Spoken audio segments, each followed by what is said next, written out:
Well, today on our Shepherd's Bookshelf, I want to do something different. I've been hitting some pretty heavy books lately, and I want to go back to fiction. I think fiction has a place in the life of the reader and the life of the leaders of our churches. Fiction helps us understand our times. It helps us to communicate better because a good fictional writer has honed the skills of communication in ways that we can learn from. So why is it people pay attention to certain writers and so authors? Why do they hold our attention? Why do they get a message communicated to us well? Because they've learned to communicate well, and we can learn from those types of people in our teaching, our preaching, as well as in our own writing if we do some of that.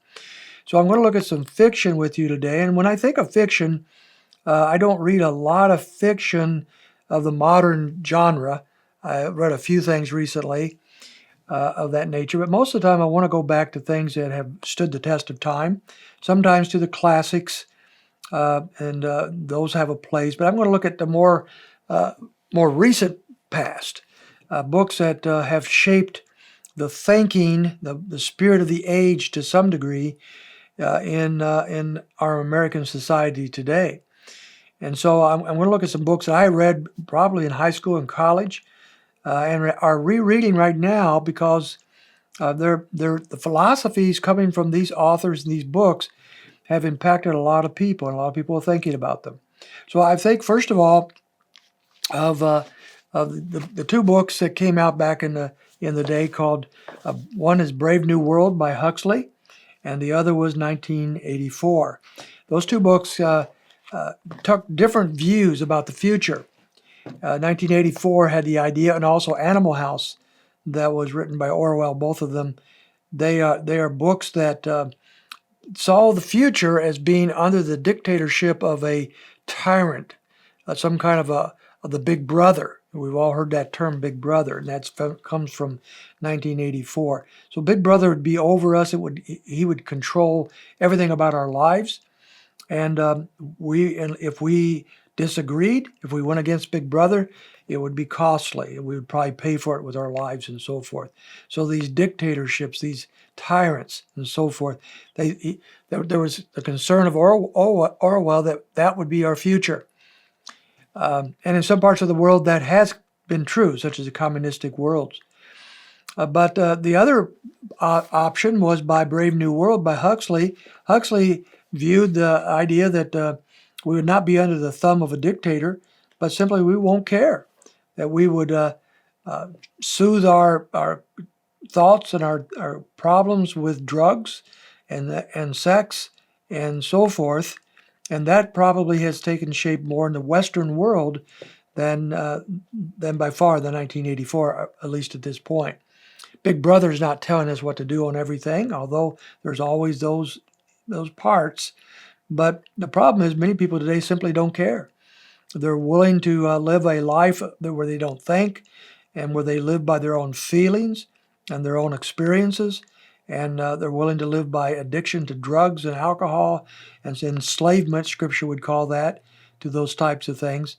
And that is pretty much the message of Brave New World. Secular book, but a definite warning to our age that if we do not allow something or enable something to change us from the way we think and so forth, we'll simply go along with the crowd and be like everybody else. I believe that is often true in our world today. Some other books that are kind of important. Here's the Picture of Dorian Gray by Oscar Wilde. Oscar Wilde believed that our experiences, our self, should be in charge of everything in our life. We should be able to express ourselves without any interference whatsoever.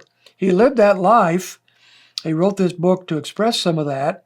Very interesting book that worth reading. Oscar Wilde paid the price of living self-expression in his day. But today, his lifestyle wouldn't bother hardly anybody in the Western world.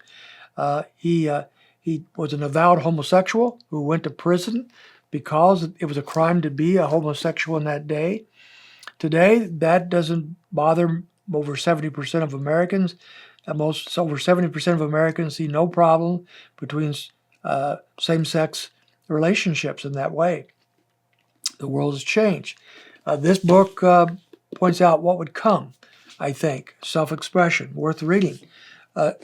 Another interesting book is by F. Scott Fitzgerald, The Great Gatsby, written concerning the times of the 1920s when people were really beginning to live this, the second, or the first great sexual revolution in America.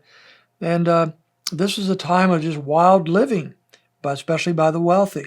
And yet the book ends up with a very insightful insight. This Gatsby guy, the hero of the book, ends up at the end of his life with nothing. He ends up at his funeral with nobody even showing up. Nobody cared. I think it's a good insight by a man who would not take our view biblically about the wastedness of just an empty life of entertainment and pleasure and seeking the love of everybody, but there's no value to your life. Interesting book. And then a book I just read again, The Lord of the Flies. I found this book, this goes back a long time ago. The book ends this way. I don't want to give it away totally, but here is the ultimate point of the book. It says, Ralph wept for the end of innocence, the darkness of the heart of man, and the fall through the air of the true, the wise friend called Piggy. Now, you'll have to read the book to understand who Ralph is and who Piggy is. But the point of the book is that deep in the heart of mankind is a darkness, a wickedness that is unleashed when there's no external control or internal control either. Again, this is not a man, as far as I know, who knows anything about Christ. But he recognized the darkness of the heart of humanity, and he wrote this book to give that insight. Now, a lot of people today do not recognize the darkness of our hearts, as people such as Rousseau, who thinks the heart of mankind is pure. It's only corrupted by society. This book, The Lord of the Flies, would take the very opposite view. Society does not corrupt. We're already corrupted. Society controls some of that corruption. Again, a book worth reading. So if you want to read some reasonably good fiction that is very interesting reads and have some insights, here's some books you might look at. There's a bunch more, but these are just a few I thought I'd mention to you today. Hope that's helpful.